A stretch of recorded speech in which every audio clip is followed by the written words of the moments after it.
Hello everybody, Mums are Walls Wheels, and welcome to what is basically an early start, hence the quite hushed voice, shall we say, because there are still a couple of people on the campsite here sleeping.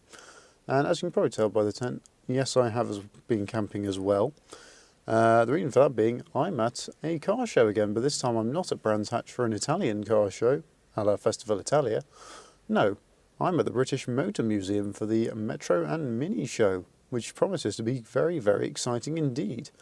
As you can see by the background of the video, I've sat in the Mini because it's rather fresh outside, and where we've got to go in a minute for the show, or probably half an hour or so roughly, the show itself, oh, not the camera,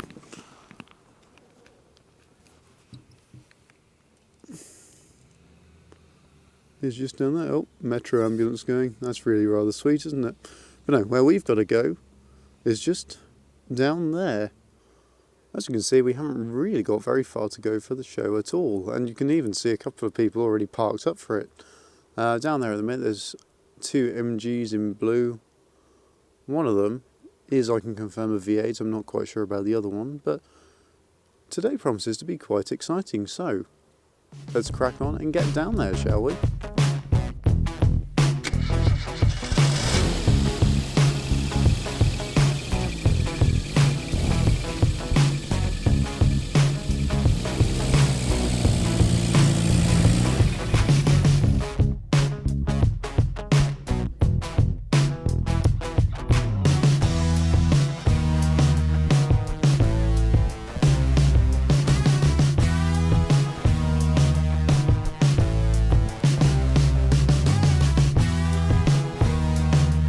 So Millie is all parked up in the show, and we happen to be next to the Thames Valley Mini Club, who have brought along a good range of minis. So let's start off by looking at the Thames Valley Mini Club, shall we? This purple Mini here is a 98 or 99 single point injection, I believe, and it happens to be a Paul Smith edition by the looks of it, especially with that little green emblem of the UK on the bottom. Moving on, we've got this nice pink one here, yellowy headlights and carbon fibre bumpers. I do quite like the arches. I'm quite tempted to get mine done similarly to those. I think they look really quite neat in body colour with a little black strip along the edge. There we go, a Mini Mark 1, an Austin 7. Rather nice in the sunshine, it's just come out for this shot. This little 94 one is a Mini Sprite. Now the Mini Sprite is actually not too dissimilar to the Mini City like mine.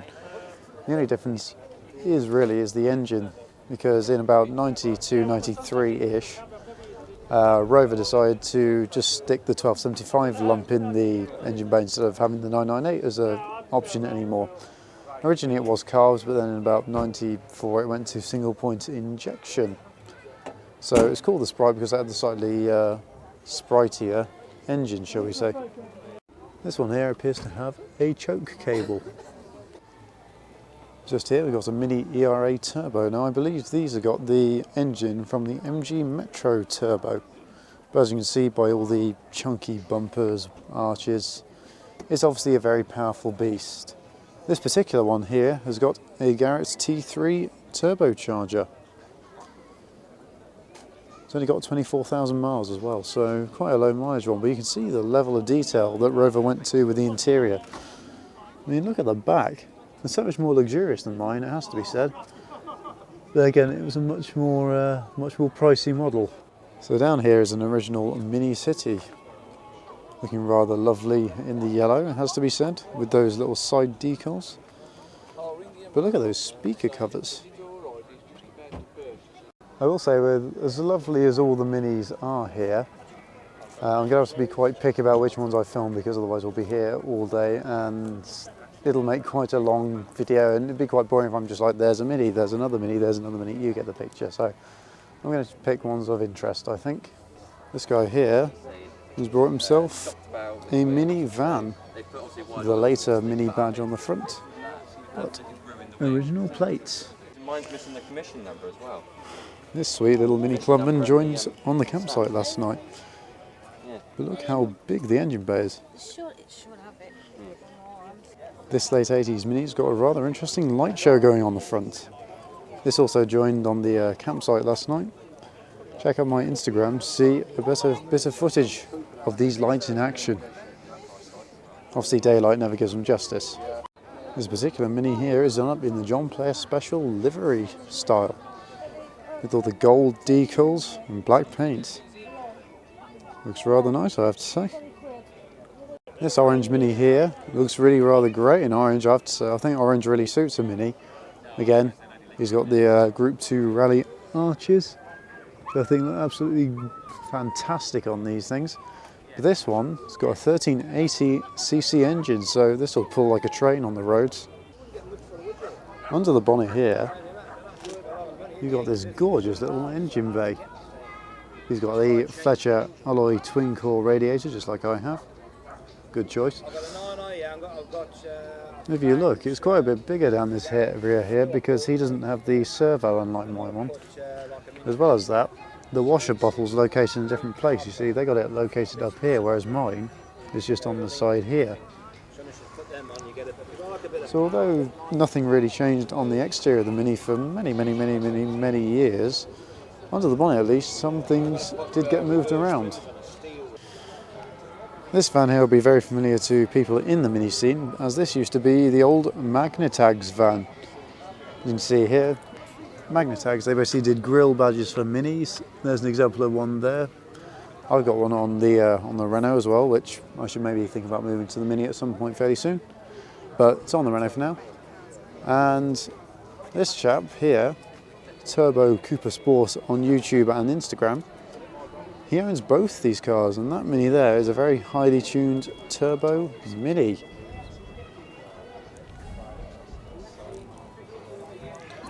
I will say about the van though, it is an exceptionally clean model.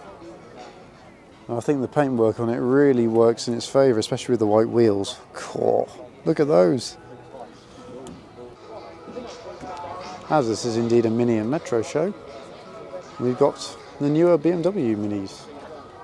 So this one's obviously had a lot of work done under the bonnet to make it look ready for a show. I mean, look at the little eyes down there.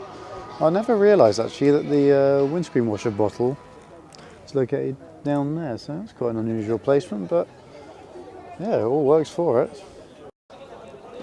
And of course you can't go to a Mini show without the Mini Y register turning up. Now the Mini Y register, for those of you who aren't familiar, are basically the very first of the new generation BMW Minis.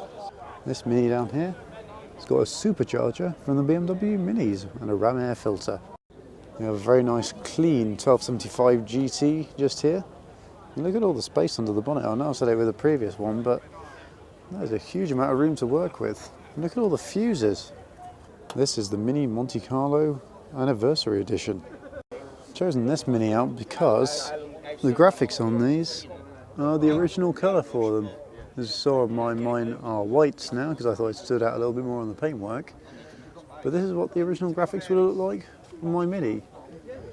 Minus those 3 dots just there. For some reason, mine just kept going on like that without the 3 dots. This here is an MG Metro 6R4R. I'm not entirely sure what's different between it and the standard 6R4. Not that it's standard in any way, shape or form, but certainly interesting, especially very boxy. And a Mini Metro drives past. If I had to choose 10-inch wheels for my Mini, it would be the Dunlop D1s. Some more MG Metro 6R4s. This one happens to be driven by Colin McRae. At least that is, unless it's a replica, of course, I'm not quite sure. It's a very good one if it is.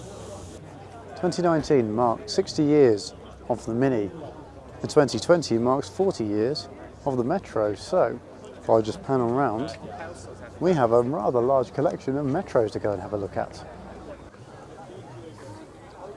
So first up in the lineup of Metros, we've got an MG Metro, then a Rover 100, which was the follow-on to the Metro. This one here has got a Caterham Supersport engine, which is rather interesting in a small body like this. I think it's easy to go. Rover Metro in the style of the Austin Metro, another MG Metro. This little white metro here will be very familiar to viewers of the Twin Cam YouTube channel, as this is Melvin the Metro. Loving the shade of blue on that Rover Metro Rio. Looks rather nice, I think. To run alongside this, they had the Mini Rio as well, but I think the blue on both cars actually suits them both really well. Look at the wheels on this one. MG Metro Turbo.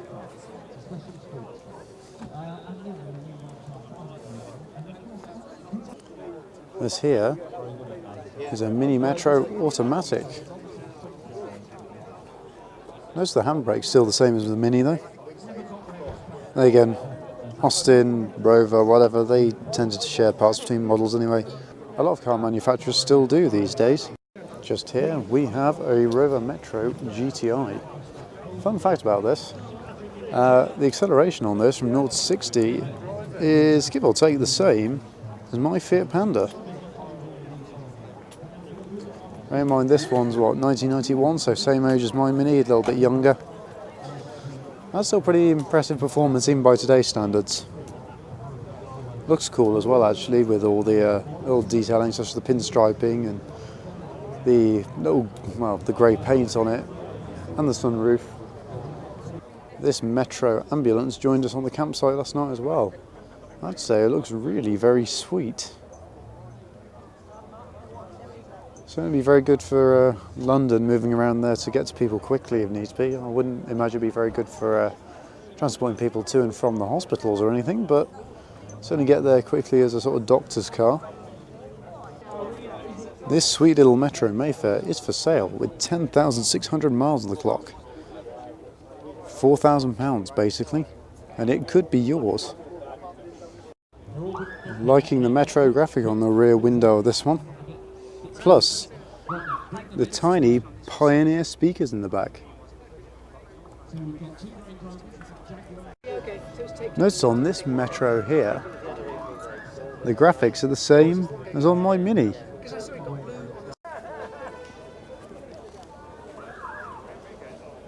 Over here we've got another small gathering of Minis and Metros, and 100s of course.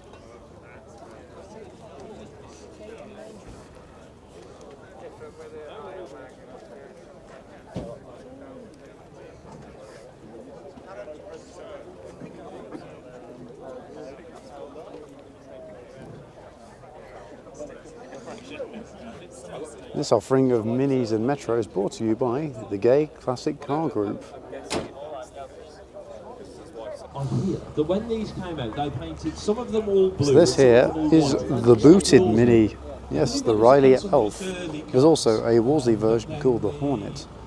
Manufacturers decided we might as well offer a proper police car.